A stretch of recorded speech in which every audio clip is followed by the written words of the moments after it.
हमने शहर को दी एक नई पहचान, हम हैं सिंघानिया बिल्डकॉन। छत्तीसगढ़ में शराबबंदी को लेकर आबकारी मंत्री कवासी लखमा ने बड़ा बयान दिया है। मंत्री लखमा के मुताबिक शराब के संबंध में फैसला कैबिनेट और मुख्यमंत्री भूपेश बघेल लेंगे। लखमा ने कहा कि जब से वो मंत्री बने हैं तब से अब तक शराब दुकान को बंद करने के लिए एक भी आवेदन नहीं आया।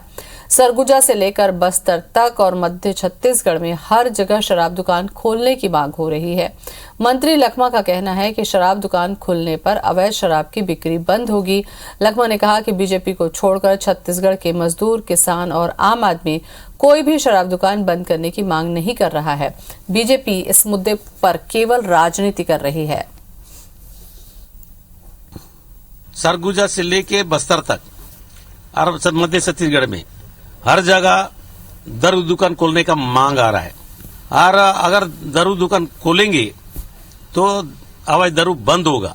माननीय मुख्यमंत्री और कैबिनेट सरकार क्या फैसला करेगा वो बात की बात है, लेकिन ये बात सच है कि राजनीतिक नेता को छोड़कर, ये भारतीय जनता पार्टी है जो झूठ बोलने वाला पार्टी को छोड़कर कोई आम आदमी और छत्तीसगढ़ का किसान, छत्तीसगढ़ का मजदूर और छत्तीसगढ़ का आम आदमी कोई दारू बंद करने का मांग नहीं कर रहा है, दारू बंद करो बोल रहा है। और इसी पर चर्चा करने के लिए हमारे साथ जुड़ चुके हैं अजय साहू कांग्रेस से, संदीप शर्मा बीजेपी से। कवासी लखमा को आपने सुना संदीप जी, आम जनता, गरीब, किसान, मजदूर कोई भी नहीं चाहता कि शराब की दुकानें बंद हो, केवल बीजेपी चाहती है कि शराब की दुकान बंद हो। तो इसके लिए क्या बोल सकते हैं ज्योति जी, बताइए।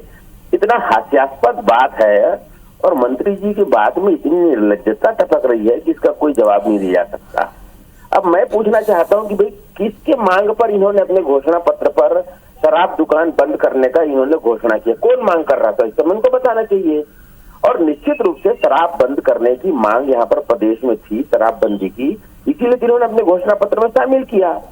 और आज ये ड्रामेबाजी कर रहे हैं। जब ऊंट पहाड़ के नीचे आए तब इनको पता चला कि इसमें कितनी कठिनाई हो सकती है। अब ये बहानेबाजी कर रहे हैं। पूरे प्रदेश की महिलाएं जो है शराबबंदी के नाम से इनको वोट दी है, उनके पूरे के घर परिवार बर्बाद हो रहे हैं। आपको बता रहा हूँ, जब लॉकडाउन के समय 3-3 महीने तक पूरा लॉकडाउन था लगातार, कोई आदमी न तो शराब के लिए घूमा, न कोई आदमी बिना शराब के मरा। और तो और दुनिया भर के दुर्घटना बंद हो गई थी। थाने पुलिस में जा करके जो आम शिकायतें होती थी, शिकायतें बंद हो गई थी। और आम घर में जो है, गरीबों के घर में जहाँ पर लोग शराब पी करके उपद्रव करते हैं, उनके घरों में सुख, चैन और शांति का वातावरण था। सब लोग इसकी प्रशंसा कर रहे थे कि शराब दुकानें बंद है और लोगों को शराब नहीं मिल रही है। लेकिन सरकार को केवल पैसा चाहिए। ये सरकार पैसे की भूखी सरकार है और इसलिए सब ड्रामेबाजी कर रही है। दुर्भाग्यजनक है इस बयान की हम बहुत कठोर शब्दों में निंदा करते हैं कि ये कह रहे हैं कि प्रदेश की जनता जो है शराबबंदी को अभी पसंद नहीं कर रही है। ये दुर्भाग्यजनक है। ये केवल शराब दुकानें बढ़ाना चाहते हैं और वो जो शराब दुकान इनको बढ़ाना है उसके लिए बहानेबाजी कर रहे हैं कि कैसे भी बहानेबाजी करके शराब दुकानें बढ़ाई जाए। इन दुकानों को डॉक्टर रमन सिंह की सरकार ने समय से घटाना शुरू कर दिया था। सबसे पहले 1000 की बस्ती से बंद किए, 2000 की बस्ती से बंद किए, 2500 की बस्ती से बंद किए, फिर 5000 की बस्ती से। चलिए संदीप जी, आपका जवाब मैं ले लेती हूँ। अजय जी भी हमारे साथ में लगातार जुड़े हुए हैं। अजय जी, संदीप शर्मा की बातें आपने सुनी होंगी, क्या कहेंगे आप इसे? देखिए, माननीय कवासी लखमा जी कांग्रेस पार्टी के वरिष्ठ नेता हैं और प्रदेश के आबकारी मंत्री हैं।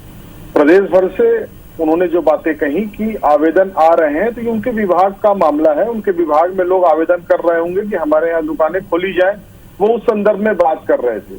डॉक्टर संदीप शर्मा जी इस मामले में पूरी तरह से राजनीति करने का काम कर रहे हैं। भारतीय जनता पार्टी जो है वो शराबबंदी में सहयोग नहीं कर रही है। हमारी सरकार ने तो कमेटी बना दी है। आप अगर सच में चाहते हैं कि छत्तीसगढ़ में शराबबंदी हो तो आप अपने 2 विधायकों का नाम तो दीजिए, समिति अपना काम तो करना शुरू करे। हम लॉकडाउन की तरह और नोटबंदी की तरह शराबबंदी छत्तीसगढ़ में लागू करना नहीं चाहते हैं। साथ ही मंत्री जी ने ये भी कहा है कि माननीय मुख्यमंत्री जी और कैबिनेट जो फैसला लेगा उसे भी देखने की आवश्यकता है। तो मामला कहीं ना कहीं कैबिनेट के पास है, उनके विभाग के पास लोग अगर आवेदन कर रहे हैं तो ये जो उन्होंने खबर को साझा किया है वो उस संदर्भ में किया है कि लोगों के आवेदन आ रहे हैं और शराब दुकान खुलवाने को लेकर के लोग निवेदन कर रहे हैं। तो भारतीय जनता पार्टी इसमें राजनीति करने का काम कतई ना करे। और कांग्रेस पार्टी ने अपने जन घोषणा पत्र में जो वादे किए हैं हम उसे पूरा करेंगे, बशर्ते नोटबंदी और लॉकडाउन। बताइए संदीप जी, अब लोग ही शराब दुकानें खोलने का अगर आवेदन करें तो फिर क्या किया जाए? मैं पूछना चाहता हूँ हमारे मित्र अजय जी से, इन्होंने जब घोषणा पत्र समिति बनाई तो क्या भाजपा के लोगों को शामिल करके समिति बनाए थे? इन्होंने कोई घोषणा की थी तो भारतीय जनता पार्टी के विधायकों से पूछ के घोषणा पत्र बनाया था? इन्होंने अपना घोषणा पत्र बनाया था, अपने घोषणा पत्र को इनको अमल में लाना चाहिए।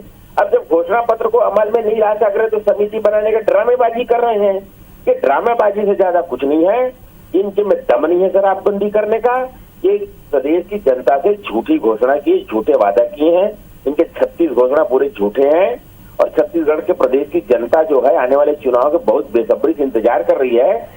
ये जो फरेबी लोग हैं जो झूठ बोल करके सत्ता में आए हैं, जिन्होंने प्रदेश की जनता को, युवाओं को, महिलाओं को, बुजुर्गों को, किसानों को जिस ढंग से इन्होंने धोखा दिया है, जिस ढंग से पुलिस वालों को, पुलिस कर्मियों को धोखा दिया, शिक्षा कर्मियों को धोखा दिया, इन सबको जो इन्होंने धोखा दिया है, ये सब का इनका जो है पाप का घड़ा भर गया है। और निश्चित रूप से वही बात इनके मुंह से, इनके मंत्री के मुंह से निकल रहा है। तो मैं आपको बता रहा हूँ कि ये सरकार जाने वाली है और जाने के पहले जितना धन बटोर सकें उस प्रपंच में लगे हुए हैं। बोले अजय जी, संक्षेप में जवाब दें आप। देखिए, भारतीय जनता पार्टी जिसे नौटंकी करार दे रही है वो संघीय व्यवस्था है। भारतीय जनता पार्टी की आस्था और निष्ठा लगता है संघीय व्यवस्था पर से उड़ गई है। हमने जो घोषणाएं की थी वो लोगों से चर्चा करने के बाद की थी।